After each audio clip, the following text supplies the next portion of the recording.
Salam dan selamat pagi untuk kita semua Jemaat GMI Kanan Medan Selatan. Kita akan mendengarkan renungan pagi firman Tuhan. Sebelum itu mari kita bersatu di dalam doa.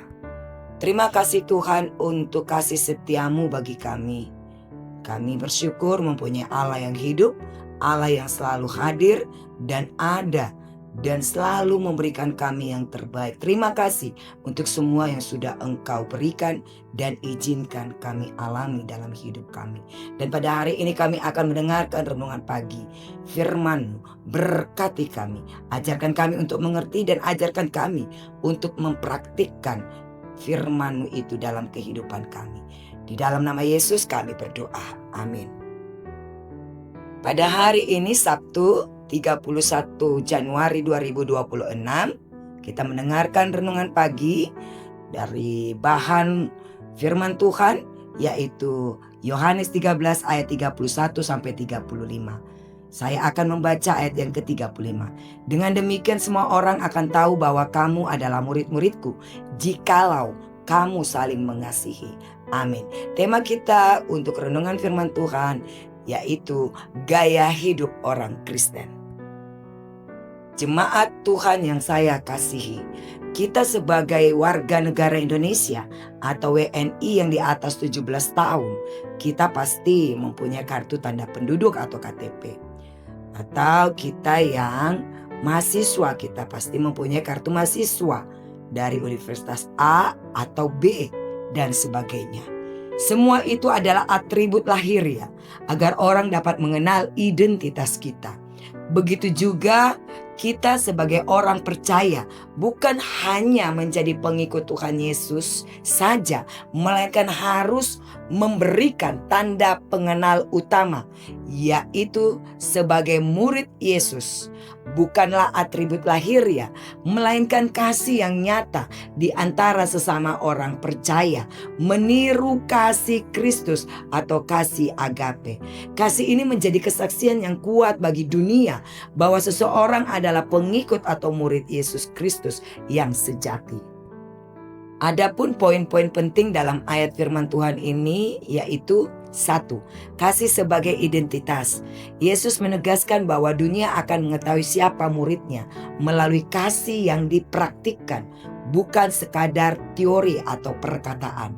2. Standar kasih Yesus. Kita diperintahkan untuk mengasihi sama seperti Yesus telah mengasihi kita, kasih tanpa syarat dan berkorban dan melalui pengampunan. 3. Dampak kesaksian. Kasih persaudaraan di antara jemaat menjadi pembelaan iman yang paling kuat yang menarik orang lain untuk mengenal kasih Tuhan. Jadi, mengasihi sesama murid atau sesama orang percaya adalah tindakan aktif melayani, mendoakan dan merawat satu sama yang lain, terutama di tengah perbedaan atau pada saat-saat masa sulit. Ini adalah wujud ketaatan pada perintah baru Yesus untuk menjadikan kasih sebagai gaya hidup. Contohnya di jemaat kita, di mana ada beberapa orang yang sudah memberikan partisipasinya untuk membantu kepada jemaat dengan beras ataupun dengan uang, dan itu akan selalu disalurkan melalui komisi diakoni sosial. Itu adalah wujud kita bagaimana kita mengasihi sesama kita di dalam ruang lingkup gereja. 4. Dampak bagi dunia.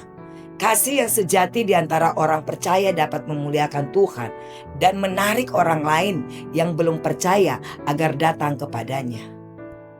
Dengan demikian Yohanes pasal 13 ayat 35 ini memanggil kita untuk menjadikan kasih sebagai gaya hidup sehari-hari.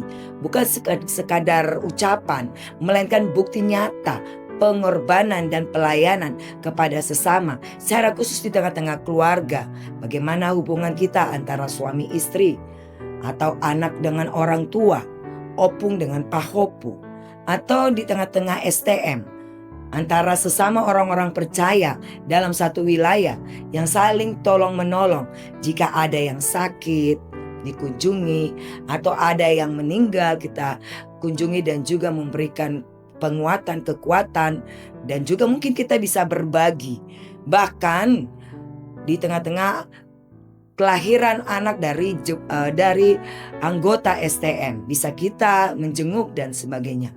Dan juga di dalam toga marga, bagaimana hubungan yang harmonis antara hula-hula, boru, bere, dan ibe bere.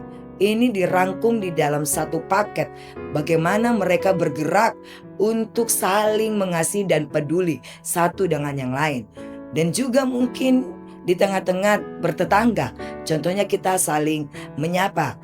Tapi sekarang ini nggak saling teguran ya, karena kesibukan mungkin ya. Atau mungkin tak mau open sama tetangga. Atau mungkin lagi marahan sama tetangga dan sebagainya.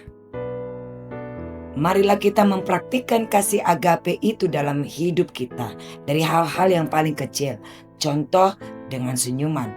Tapi sekarang kita sering tidak mau tersenyum. Malah wajah kita merengut aja. Padahal dengan senyuman kita dapat awet muda. Karena senyuman adalah senam wajah. Dan menularkan hal-hal positif kepada semua orang. Dan menyapa, say hello sama yang lain.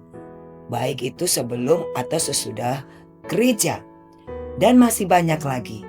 Marilah kita mempraktikkan kasih agape sebagai gaya hidup kita yang menjadi identitas kita sebagai murid Tuhan Yesus.